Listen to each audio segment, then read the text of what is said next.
গতকালের কেনা নতুন প্যান্ট দুটো ম্যাডাম আরেকবার ট্রায়াল করে নিলেন। মনটা একটু শান্তি হলো সকাল সকাল। তারপর দুজনে মিলে দুটো বই নিয়ে পড়তে বসে পড়লাম। তা করতে করতেই ঘড়িতে দেখি অনেক বেজে গেছে। চলে গেলাম দুজনে মিলে আবার বাজার।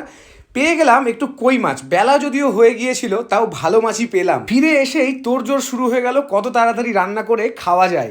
আলু করলা ভাজা হবে আজকে, তার সাথে পেঁয়াজ। আর এই যে হাতে একটা নতুন লোহা বাঁধানো পড়েছে, সেটার গল্পটা পরে বলবে হয়তো তোমাদেরকে। আর ওদিকে মণি বেরিয়ে গেলেন অফিসের জন্য, আর কুট্টুস যা চেঁচাচ্ছিল জোরে জোরে, কাউকে আসলে বেরোতে দেবে না ও বাড়ি থেকে, সবাইকে একসাথে দেখতে চাই।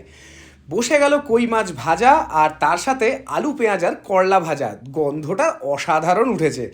ওদিকে আর একটা কড়াইয়ে বসে গেল কই মাছের ঝোল। রান্না প্রায় শেষের দিকে, আর এদিকে বাইরে এই যে অপেক্ষা করছে তার জন্য বিস্কুট টিস্কুট দিয়ে নিজেরা এবার বসে গেলাম একটু কাজের কথা আলোচনা করতে, মনির দেওয়া রেসিপিতে কাড়াটা বানিয়ে।